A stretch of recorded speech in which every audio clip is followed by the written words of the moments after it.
कश्मीर की एक दफ़ा फिर इंडिया के डिफेंस मिनिस्टर राजनाथ सिंह, जो कि नरेंद्र मोदी का दायां हाथ भी बताया जाता है, बड़े करीबी पाए जाते हैं नरेंद्र मोदी के। 22 लाख से ज़्यादा आदमी इनके इस वक्त कंट्रोल में है और वो बात करते हैं पाकिस्तान के कश्मीर के। आज उन्होंने जी कश्मीरी अवाम को अपनी फैमिली बोल दिया और बोला कि ये फैमिली एक ना एक दिन हमसे आ मिलेगी और हम जो है कश्मीर को मिला लेंगे। अगर बात करें ऑपरेशन सिंदूर की, तो उस वक्त इंडिया के पास खुला मौका था कि वो कश्मीर को ले लेता। पाकिस्तान ने तो वेलकम किया था, लेकिन उस वक्त इंडिया ने कश्मीर क्यों नहीं लिया? और बार बार पाकिस्तान को थ्रेट करने वाले जो बयानात हैं, जो कभी नरेंद्र मोदी देते हैं तो कभी राजनाथ सिंह देते हैं, और यही राजनाथ सिंह साहब 6 माह पहले बोल रहे थे कि हम पाकिस्तान से कश्मीर ले लेंगे, लेकिन खैर वो 6 माह गुजर गए। अब क्या चाहता है इंडिया? इंडिया कश्मीर के अंदर क्या इंटरेस्ट ले रहा है? इंडिया कश्मीर को बायलैटरल सोल्व करना चाहता है तो पाकिस्तान कश्मीर को मल्टीलैटरल सोल्व करना चाहता है। इंडिया को कश्मीर में कुछ चाहिए तो वो पाकिस्तान से बात करता है, पाकिस्तान को कश्मीर में कुछ चाहिए तो वो यूनाइटेड नेशन के जनरल असेंबली में पहुंच जाता है। पाकिस्तान को यह समझ लेने की जरूरत है, आतंकवाद के इस खतरनाक खेल को वह आजादी के समय से ही खेलता आ रहा है, उसकी मियाद अब खत्म हो चुकी है। कि इंडिया वाले पाकिस्तान के कश्मीर को पीओके बोलते हैं। हाँ। और इन लोगों का ख्वाब है शुरू से कि इसको लेने का, but to be honest ground reality देखी जाए तो अभी तक की तो वही है, जो हमने हिस्सा ले लिया वो हमारे पास है, जो हिस्सा वो ले चुके हैं वो उनके पास है। ठीक हो गया। यूएन की नेशनल असेंबली की जहाँ तक बात आई तो ऑफ कोर्स इंडिया कभी भी इस बात पे एग्री नहीं करेगा, और आर्टिकल 375 रिवोक करने का मेन पर्पज़ ही ये था कि वो इंडिया के अंदर इंडिया के रूल्स जो हैं, इंडिया की कॉन्स्टिट्यूशन जो है उसको कश्मीर के अंदर इम्प्लीमेंट कर सके। हाँ, ऐसे क्या? जो यहाँ पे अब रजीम पाकिस्तान को रन कर रही है, इन्होंने अपना कार्ड खेला है जो बाइडेन के साथ। ठीक है, और जो बाइडेन ने इनकी बात सुन के इनको चांस दिया कि आप कंट्री को रन करें। ठीक है, इन्होंने ठीक किया है या नहीं किया, ये तो बात की बात है। ठीक है, जब इन्होंने कार्ड अपना यूज किया है तो अब पीटीआई जो है वो ट्रम्प का कार्ड क्यों ना यूज करे? अगर ट्रम्प के आने की वजह से इनको कोई प्रॉब्लम नहीं है तो इनको तरतली क्या पड़ी हुई है? नहीं सर, इनको इसमें प्रॉब्लम क्या पड़ी हुई है? मेरा सवाल थोड़ा सा शायद मैं उस तरीके से आपके सामने डिलीवर नहीं कर सका। मैं ये कहना चाह रहा हूँ, ट्रम्प को क्या इससे मतलब वो इसके ऊपर वर्क करेंगे नहीं करेंगे, अमेरिका इसके ऊपर वर्क करेगा या नहीं करेगा? यहाँ पे तो सियासत हो रही है, ये तो सबको पता है कि भाई पीटीआई भी कर रहे हैं, नून लीग भी कर रही है, लेकिन ट्रम्प शायद उन्हें पता भी ना हो कि पाकिस्तान में क्या चल रहा है। मैं आपसे एक सवाल करता हूँ, आपने जो मुझसे सवाल किया, मैं आपसे एक सवाल करता हूँ, क्या पाकिस्तानी अमेरिका की कॉलोनी नहीं है? इसको डिनाई करें आप। नहीं, क्या कहा तो यही मैं कहता हूँ, हम तो डेली पब्लिक से ओपिनियन लेते हैं, वो यही कहते हैं हम तो अमेरिका के गुलाम हैं। देखें, पहले हम ब्रिटिश के गुलाम थे, ठीक है, अब हम अमेरिका के गुलाम हैं। अच्छा। और कल को हम चाइना के गुलाम होंगे। हमारी जो अपनी आइडेंटिटी है वो किधर गई? असॉल्ट है। हम आतंकवाद के खिलाफ हर उस तरीके का इस्तेमाल करेंगे जो पाकिस्तान सोच सकता है, मगर हम उन तरीकों का भी इस्तेमाल करेंगे जो पाकिस्तान कभी सोच भी नहीं सकता। पाकिस्तान की धरती से भारत विरोधी गतिविधियां खुलेआम चलाई जा रही हैं। भारत आतंकवादियों के खिलाफ सरहद और समंदर के इस पार और उस पार दोनों तरफ हर तरह का ऑपरेशन चलाने के लिए पूरी तरह से स्वतंत्र है। आतंकवाद के खिलाफ अपने नागरिकों की सुरक्षा करने के अधिकार को आज पूरी दुनिया अच्छी तरह से एक्नॉलेज कर रही है। इस काम को करने से आज भारत को दुनिया की कोई ताकत रोक नहीं सकती। जहाँ तक रही कि वो हमसे कश्मीर ले लेंगे तो वो तो कभी ना हो पाएगा, अल्लाह खैर करे। और दूसरा, ऑपरेशन सिंदूर पे उन लोगों ने हमारा जवाब देख लिया, और बाकी आगे भी इंशाल्लाह इनको ऐसे ही जवाब मिलते रहेंगे। बाकी मुल्क हमारा है, हम इसके बशिंदे हैं, अल्लाह खैर करे, पाकिस्तान जिंदाबाद। ठीक है, आपने तो बड़ा प्रिसाइज किस्म का मुझे रिएक्शन दिया, लेकिन मैं थोड़ा सा आपसे और बात करूंगी, अंदर की बातें आपसे उगलवाऊंगी। अच्छा, मेरी बात सुने, पाकिस्तान के अगर लीडरशिप की बात करें, देखिए हम बहुत ज़्यादा क्रिटिसाइज करते हैं, सारा दिन बैठ के अपनी लीडरशिप को क्रिटिसाइज करते हैं कि हमारी फॉरेन पॉलिसी अच्छी नहीं है, हमने कश्मीर का मुद्दा छोड़ दिया, हमने फलाना ढमकाना कर दिया। लेकिन अब हमें लगता है यार हमारी लीडरशिप तो बड़ी कमाल की निकली है। इस वक्त जो है 30 से ज़्यादा कंट्रीज़ में पाकिस्तान के डिप्लोमेट्स कंट्रीज़ को थैंक यू कहने के लिए पहुंचे हुए हैं। कश्मीर के मामले में हमारा वो एग्रेशन नहीं आ रहा जो इंडिया का आ रहा है।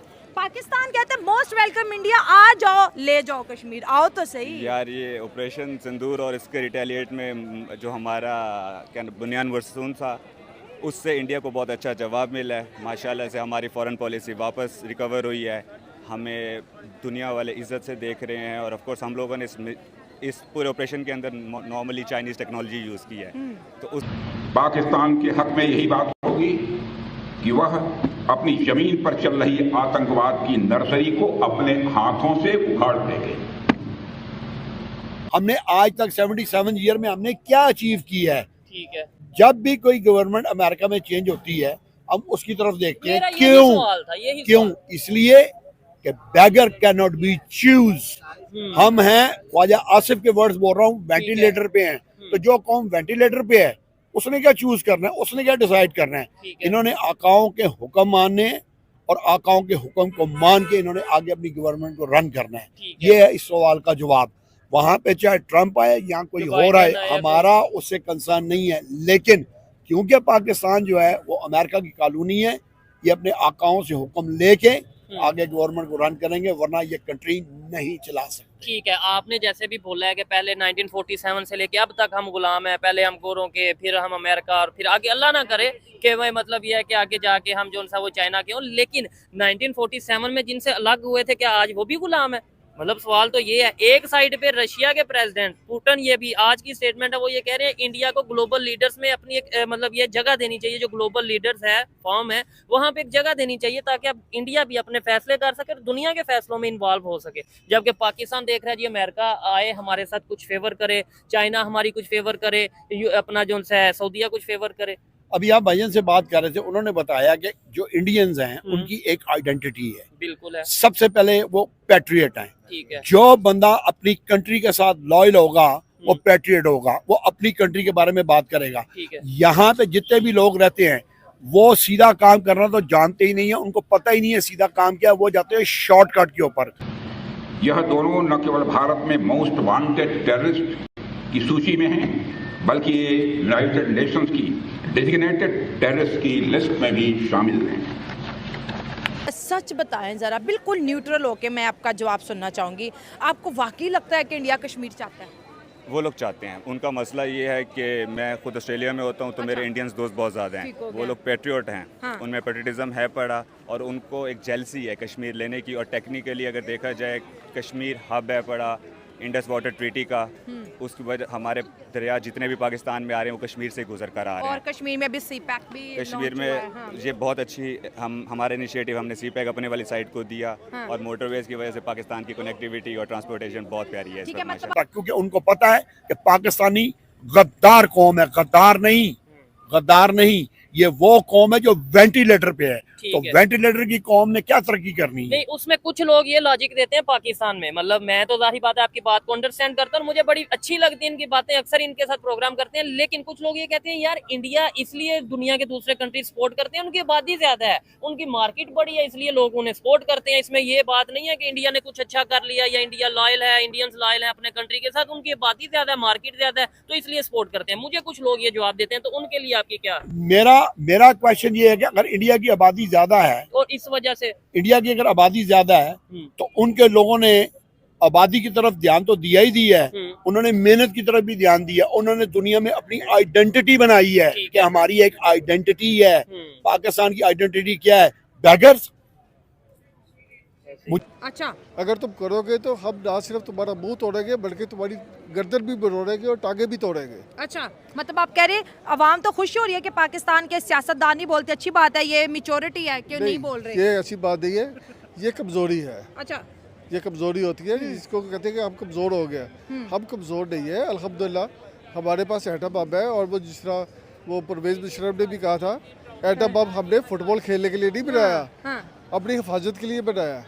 अगर हम एटमी कुव्वत होने के बावजूद उससे डर रहे हैं या उसकी किसी बात का जवाब नहीं दे रहे, तो यार ये अफसोस का बेखाव है। मतलब आप कह रहे हो कि बोल दो, जवाब दे दो एक तगड़ा अगर सा। जो बकवास कर रहे हैं उसको उससे ज्यादा जो जवाब दो कि तुम किसी गलत फहमी पे ना रहना। अगर तुम आओगे अपने पाँव पे चल के। हमलों के एक आरोपी तहव्वुर राणा को पिछले दिनों भारत लाया गया है। पाकिस्तान की ओर से बार बार बातचीत की पेशकश की जा रही है। कल ही पाकिस्तान के प्रधानमंत्री ने फिर यह बात दोहराई है, मगर भारत ने साफ कह रखा है कि बात होगी तो आतंकवाद पर होगी, बात होगी तो पाक ऑक्युपाइड कश्मीर पर होगी। अगर पाकिस्तान बातचीत को लेकर गंभीर है तो उसे हाफिज सईद और मसूद अजहर जैसे आतंकवादियों को भारत को सुपुर्द करना चाहिए ताकि उनके साथ भी इंसाफ किया जा सके। 10 मई को उनके साथ एक ज़बरदस्त किस्म का सरप्राइज एलिमेंट हुआ है। उसके बाद उनको होश के नाखून लेने चाहिए। अच्छा। 1.4 बिलियन पॉपुलेशन के ऊपर अगर इस तरह का हिंदुत्व और आरएसएस माइंडसेट अगर आकर के बैठ के इस तरह बावर कराता है पूरी दुनिया को कि वो जो है वो किसी पे भी अटैक कर सकता है, तो ये पूरी दुनिया के लिए लम्हा फ़िक्री है कि as a nuclear power 1.4 billion population इतने मसाइल के बावजूद वो आज भी जो है अपने हमसाया मुल्क के साथ बजाय अफाम व तफहीम के मामलात के, ट्रेड के मामलात के बरूएकार लाने के बजाय वो आज भी जंग की बात कर रहा है, बेवकूफ़ी की बात कर रहा है। इंडिया जंग की बात कर रहा है तो दुनिया के लिए खतरे की बात है ना। एग्जैक्टली दुनिया के लिए ख़तरे की बात है। और दुनिया को ये बहुत अच्छे तरीके से ये चीज़ विजिबल हो गई है कि अरसे दराज से उन्होंने जुल्म ही ढाए और अभी भी जुल्म ढा रहे। और 10 मई को जो पाकिस्तानी फ़ौज ने उनको सरप्राइज़ दिया, बिल्कुल खामोशी से, बहुत ही मैच्योर तरीके से, जिस तरह हमने उनकी आर्मी तनसीबात के ऊपर अटैक किया, हमने किसी सिविलियन पे अटैक नहीं किया। ये हमारी मैच्योरिटी, हमारी दानिशमंदी और हमारी अक्ल और ज़िम्मेदारी का सबूत देती है। तो इसको पूरी दुनिया ने देखा, सराहा, और जिस तरीके से पाकिस्तान ने जो है अपना दिफा किया, वो अगले आने वाले 5 सालों 10 सालों के अंदर तो कम से कम इंडिया में ये ज़रूरत नहीं है। गीदड़ भपकी हैं, पॉलिटिक्स है उनका। इंडियन गुजरात के अंदर जो है वो इलेक्शन आने वाला है और मोदी अपने आप को फिर जो है वो उसमें as a contender for next prime ministership जो है वो अपनी मैच्योर करने की कोशिश में है। तो वो सिर्फ वही वाली बात है। बट इंडियन मीडिया या इंडियन पब्लिक जो रियली जो गोदी मीडिया नहीं है वो, और जो रियल इंडियन पब्लिक है वो अब मोदी के साथ नहीं है।